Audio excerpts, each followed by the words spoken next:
Support for This Is an Experiment is brought to you by Manscaped, who is the best in men's below-the-waist grooming. Their products are precision-engineered tools for your family jewels. And Manscaped's Performance Package is the ultimate men's hygiene bundle. Join over 4 million men worldwide who trust Manscaped with the exclusive offer for you. That is 20% off and free worldwide shipping with the code EXPERIMENT at manscaped.com. If my math is correct, that's about 8 million balls. Experience is the experiment. Today's guest is a singer, a rapper, an artist, a songwriter, and a badass. She hails from Memphis, Tennessee, but she has made her new home in Los Angeles, California. Please welcome my friend, Deja Vu. Welcome, welcome. I didn't even see that. That's fucking amazing. Oh, the amethyst. Yeah, that's my birthstone. Oh, really? It's my brother. It's my guardian angel brother birthstone. So I love it. that's I love fine. it. Okay. Dang, where'd you get that? February. I think I was in Manhattan. You got it in Manhattan? I was in Manhattan in a smoke shop, and they just had big crystals all around. And I was like, this one, how much that's for mine. that? And you know what's crazy? It cost me like $45. What? Yes. I That's had to go and ridiculous. clean it and everything. Like, That's unreal. unreal. And Damn, it's one so hell of a happy. I was find. so thankful. I was like, oh, yeah. I love it. Well, It what a was way fun. to start it. Yeah. So, Absolutely. Thank you for that warm introduction, oh, too. I of course. appreciate Thank you for that. coming. So let's give everybody a little intro on you. So you're from Memphis. Yes, I'm from Memphis, Tennessee. I songwrite, rap, sing, act, model, everything. Creative, I do. I love creative direction. I love doing my makeup. I love doing my hair. Anything creative I love to do. But music right now is my to die for love. I'm in a mad, passionate relationship with music right now. It's You're actually damn good pretty at intimate. Thank you. And you're on a label called God Knows. Yes, I was just recently signed to a private label named God Knows in Congratulations. January. Thank you. God Knows. It was They're a the great best. journey. Yeah. So I guess to say who God Knows is an indie label Mhm. who's beginning their start in the music industry as a label. They're all a bunch of people who found success in the industry and then decided to bring that to the label world. Yeah. You're originally signed by from them. Israel. I Yeah. work for them, with them, With them. Yeah. and now we're here. We are here, babe. I love it. I love it. God knows we done made it now. No, I'm kidding. And this will be coming out in a little over a month when you have something big A new happening. single. Yes. It'll be my first single with the label. It's called Mind Your Business. Yeah. Based on a true story. Can you cuss on here? Fuck yeah. Okay. Based on a true motherfucking story. Yeah. Okay. Something that really, really happened. And I really felt the way about it. Went straight in the stew and right. I think that's like my favorite modality of expression is fresh off the emotion track. Like no matter what emotion it is, sad, happy, mad, whatever. Straight from that feeling into the booth, I think I get my best records. I feel like that's when it's the most tangible. That's when you have the most ability to like use it in its most potent form. Yeah, it's nothing like an argument. You know, sometimes you do an argument or you have an argument, you think back hours later like, damn, I should have said this. Or I shouldn't have said that. Or I shouldn't have said that. You know, sometimes In my I be case. feeling that. So this is huge. I mean, luckily I've got to hear the song a million times and I could hear it a million more. It's so fucking good. Thank you so much. It's so good. I'm excited for them to hear it. Yes, I'm excited for everybody to hear it and to know that I've put, after being an artist for about 4.5 years, I really just kind of like stopped almost for a year and just developed my craft of writing, develop what my sound is, develop how I want to be received, just to kind of like sculpt out my own fingerprint. You know what I mean? And I'm so appreciative for the space that it put me in creatively. I mean, the direction you're going with it too is so impressive because it's clearly not your only outlet creatively. Yeah. And that shows. And, there's people who they're really good at what they do and that one thing they do, and they're great at it, and that's awesome. And you can make a beautiful life out of that. But there's something to be said about somebody who's genuinely creative in the bones, where it's whatever medium they step into for that day is theirs. It's theirs to express, and they're able to use it to its truest form. So that's super impressive. Yeah, that's amazing how you worded that. Yeah. So Very cool. the song is about a true story. Yes. It's fucking really fun. I feel like it's catchy as hell. It's perfectly done. It's got the execution, the idea. This is my first release with the label too, and I'm so freaking excited to be part of it. Yes, I'm thankful that you are. I appreciate it. Stylish ass, man. You gonna put the sauce on that release. I love it. It's so good. So let's go back even further. Who's Deja Vu? How did you get started in the music industry? And how'd you end up in LA? Industry wise, just moving into LA immediately, that's just the first environment I was submerged into.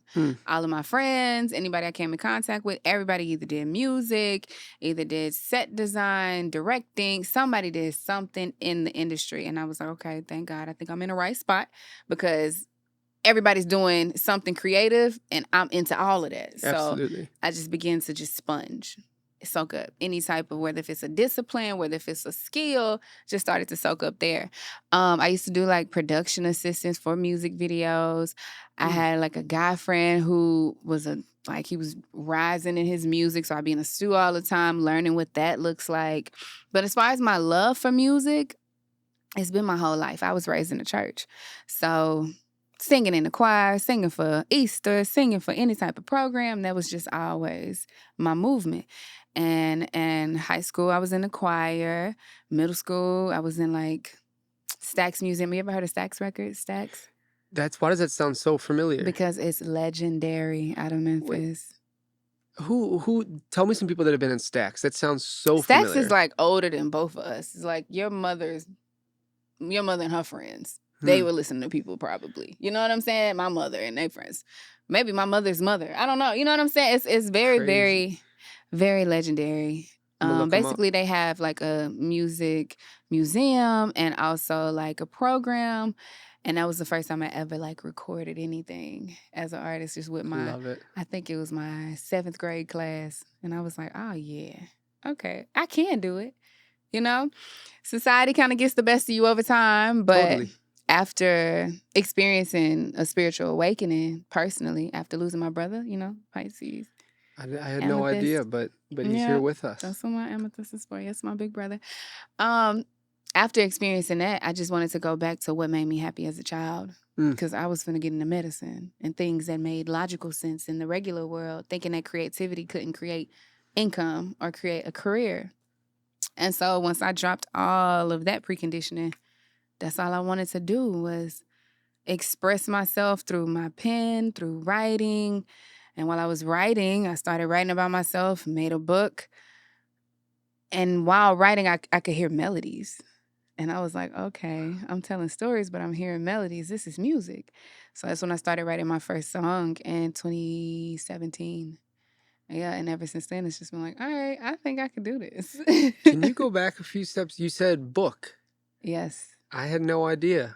You had no idea? I had no idea. That's crazy. I have a book published, and I have a second one on the way. Hopefully, it'll be completed by the end of 2023. Holy crap. Yeah, it's a fictional book, but it's based on an absolutely true story. It's psychological fiction. So it was kind of hard for me dealing with like my own personal depression, because it's not just all kicks and giggles for losing my brother. Like, that took a big ass toll on me. Like, extremely, extremely big. It makes me even even thinking about it right now. But so from this space, it was kind of hard to just talk about my own pain and my own struggles and stuff like that. So I wanted to talk about it as if it wasn't me. So that's the reason why it's fictional, because I put all of my life into another person as if it was somebody else who wrote a book about herself. And whenever she reads her book in my book, that's really my life. Like, holy shit. It's about how childhood trauma can affect the adult psyche. What an interesting way to to kind of disassociate from a story, yet Yeah. looking at it from this outer perspective. Yeah. Was it cathartic? Absolutely. I mean, cathartic healing was a very big transitional point for me and how I viewed myself and my life or my future and what I can create in it, what I've experienced and how I can use that, you know what I'm saying, to create a better tomorrow. Even though I've experienced trauma and all types of stuff as a child, growing up, poverty, abuse, it's all types of stuff that's in there.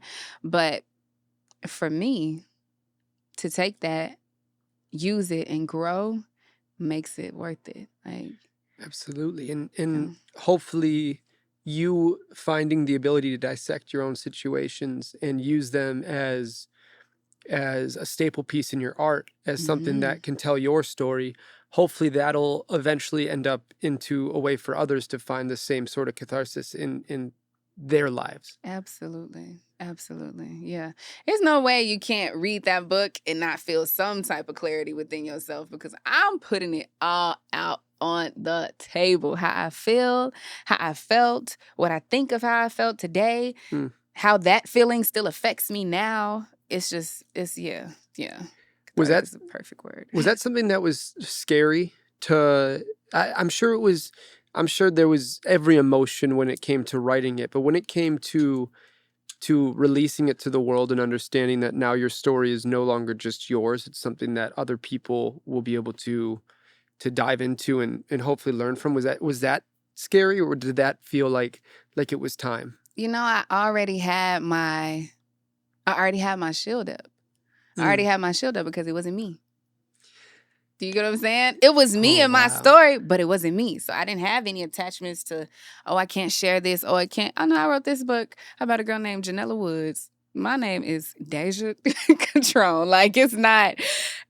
What an amazing way to go. You know, so it just was easier for me to just be truthful. Like, just tell the truth and not think about how somebody would look at me. Because when you read it, that's not me.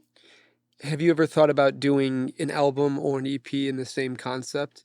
Absolutely. My album is definitely going to be like a book for sure, because I touch on everything from the childhood trauma to what it's like to be 20 years old and completely change your course of life. Like, everybody and their mama know you finna go to medical school. You want to be a nurse. You finna do, and literally in one day being like, you know what? I don't think I'm going the right direction. I'm gonna go this way. Like, absolutely. That's it. What? You know, that's so a big reason that I started this podcast is I wanted to create a place where people could have this sort of guidebook into the industry that also had this huge disclaimer on it that said, listen, learn, don't copy. Where people can see your course of action and see 100 other artists' course of action and realize they all end up in the same place, which is you have to have hard work. Yeah. You have to be vulnerable, but you also have to do your own path. Yes. You have to say no when you need to say no. You have to say yes when you need to say yes, and you have to swerve when it's time to swerve. And the experiences and moments like this are huge for this and for me a year ago, wishing upon this, hoping that this would be a reality one day, to sit in a place like this and have the opportunity to talk to somebody that truly swerved in the moment based off of their own beliefs.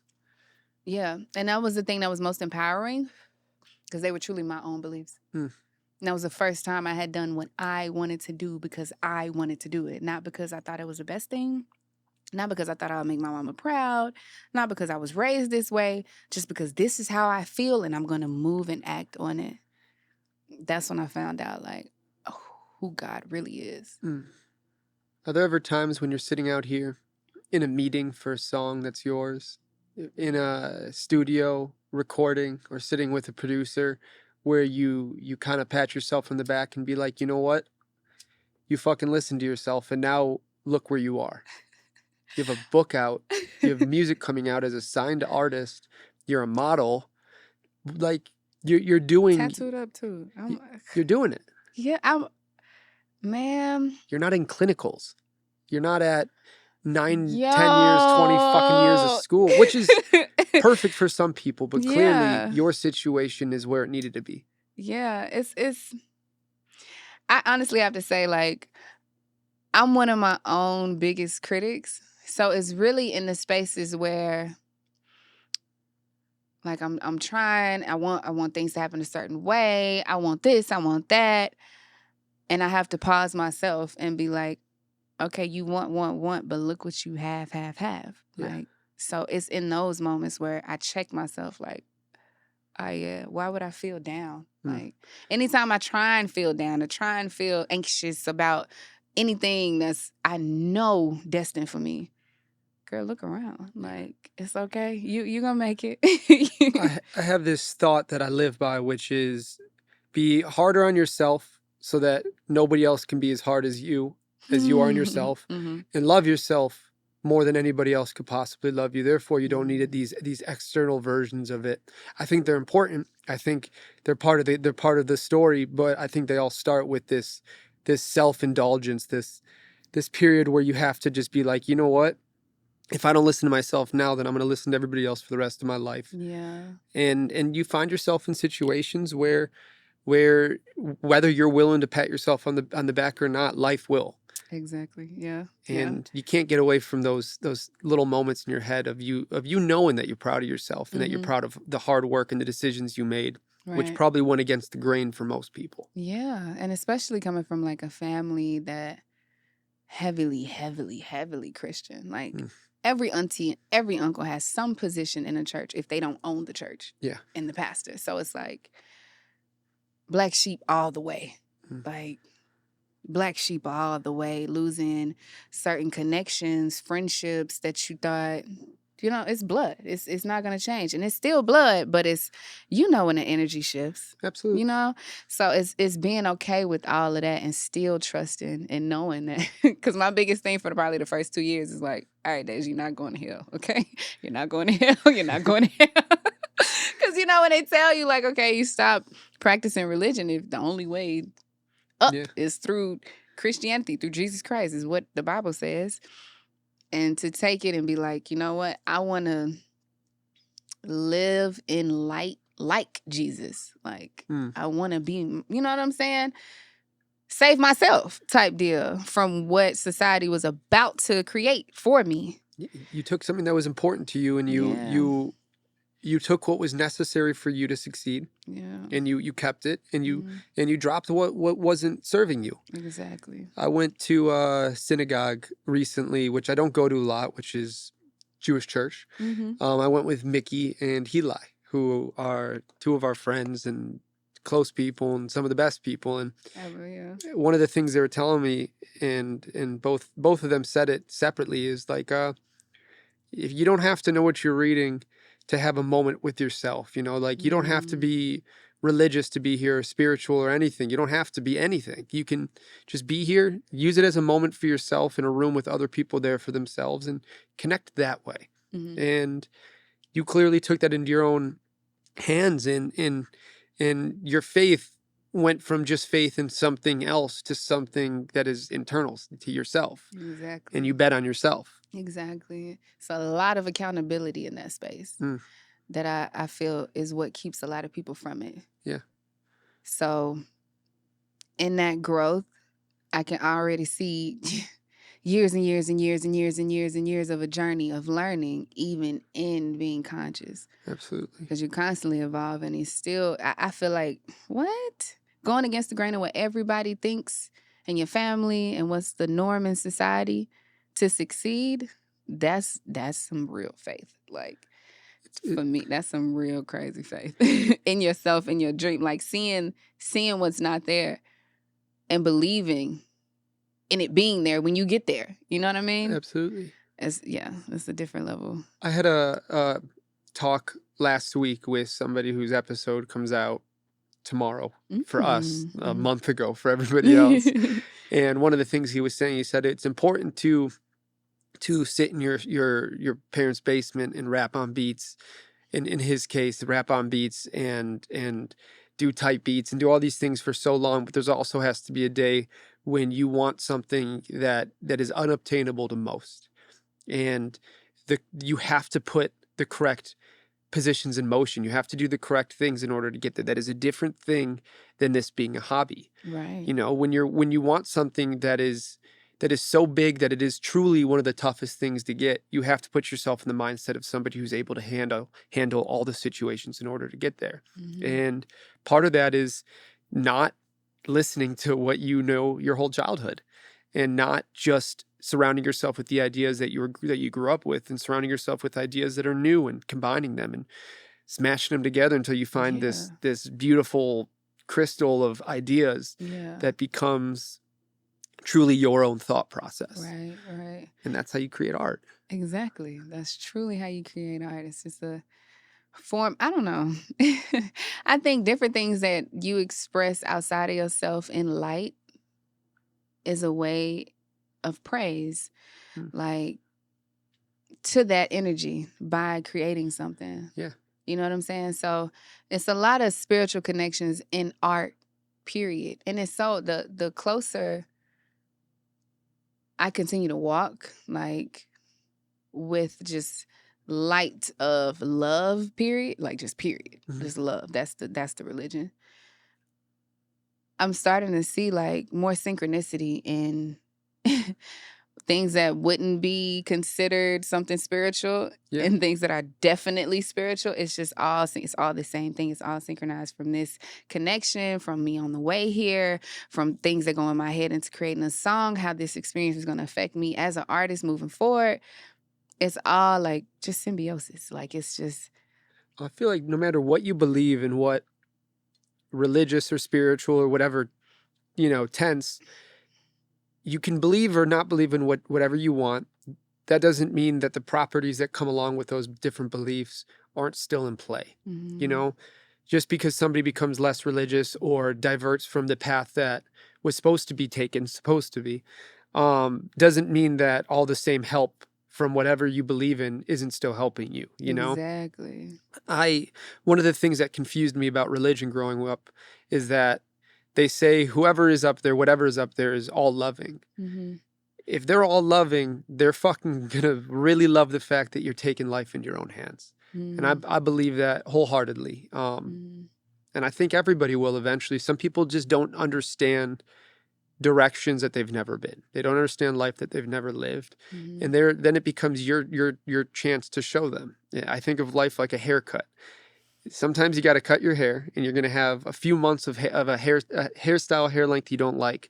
But if you can get through the bullshit, eventually it'll go back to being long or whatever you want, and you'll get to show this product of something that you're proud of. But it's going to take fucking weird little bobs or whatever the hell comes in between, Yeah, the ugly phase. And that's what artists do. They're willing to wear the weird haircut for a little longer just so they can have something that they're really proud of. Yeah, weird haircut phase. Wow. Yeah, that's definitely true. And then ultimately, in all aspects, I'm very thankful to have been raised Christian. I'm very thankful to have had that background. And even just as a Black individual, I feel in America that the Black church and the music that's created there is authentically ours, like created for us by us type deal. That's one of the very, very few, that in hip hop, are one of the very few things I feel in America that are authentically the heritage of Black Americans. You know what I'm saying? Was it given to us? It wasn't forced upon us. It wasn't any of that. We created that. It's yours. So there's no other place I would have been able to have that culture and connection to what my heritage is as a Black American. So I'm extremely appreciative of that. And then also just understanding like the principles and what I learned in church is not very different from what I do in my life now. It's just now it's really, really outside the bounds of just this church, just this sermon, just now it's anything I want to do, whether if it's based around this or not, God is present. And I can still magnify my creator in everything I do by creating. Like, it just gets way more accountable. Like, I feel like it gets more accountable, but it becomes more legitimate any mindset becomes more legitimate the more that it becomes yours. Mm. You know, there's more pieces of it that are connectable with your brain and your Mhm. mentality and your psyche. Mhm. Separately, why do you think almost all of my favorite musicians that I've ever been obsessed with came out of a church? What is the difference? Because I know a lot of great musicians, but there's something about playing together as a community from people who come out of a church where they can play with other musicians and artists in a way that is so much more instant and so much more locked in energetically and musically. I've always I've always been fascinated with the church scene, with the gospel scene, especially. That's a gospel drummer is my favorite thing to watch all day, every day. What do you think it is that makes such high level, like such ridiculously high level musicians come out of the church? In all honesty, the Holy Spirit. Hmm. There is a beautiful energy that sits over a church, especially when music is going, you're hearing noise from mouths, you're hearing noise from drums. Sometimes it's a horn, it's always a piano. Like it's a full symphony Hmm. of spirits communing together. So in any other setting, I feel once a church player, singer, whatever, conductor even gets into that space where there's other energies that they can clearly identify with, because that's the thing that always brightens my day, is that the fact that no matter what you do, serve, whatever, naturally I can feel your energy as an individual. I can feel the spirit of that. So whether if we in here together under the same roof praising the same God, or we just having a conversation, I can flow with your energy. I can feel that same light in you from like that I have in myself. So I really genuinely know for a fact it's just Holy Spirit. Love it. Yeah. Before we end this up, what would you say to somebody that is that is in the shoes that you were wearing 5 years ago? Do it. Just do it. Like, just do it. And then when you fail, do it again. When you get scared, do it again. When you think you can't do it again. When it sound like crap, do it again. When it sound amazing, do it again. Just keep doing it, whatever it is, whatever's calling you, whatever keep you up at night, whatever excites you at the sound of it, idea of, do it. Just do it. Because at the end of the day, if you don't, you're still gonna die. Like, you're still gonna have to leave.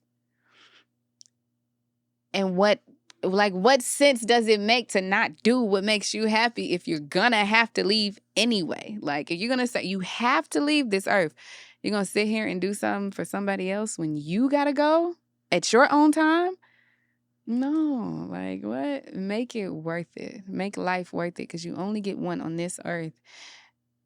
And God is a creator, naturally, as we know. Understand that you are also a creator. So what does that make you? And that's how you end a motherfucking episode. Deja Vu. You got your new song coming out very, very shortly. Mind your business. It should be between what? August 15th and 18th, somewhere in there? Somewhere around there, somewhere in there. Brad gonna tell real me. soon. I appreciate you so much. I appreciate it's so you. much fun working with you. It's so much fun to get to be part of the team that helps show the world Deja Vu. Yes, thank you so And much. I'd So love to do blessed. this again and again and again. Absolutely, absolutely, absolutely. Especially, you know what I'm saying, once I get my little media training going on, I'll be able to, you know. We'll make it happen. We'll make it happen. We're going to make it happen. Thank you so much. Thank you. And thank you guys for listening. We love you. Appreciate you. I love you too. And to everybody out there, I'm Dajha Vu, and this is an experiment. goodbye, everybody. Thank you.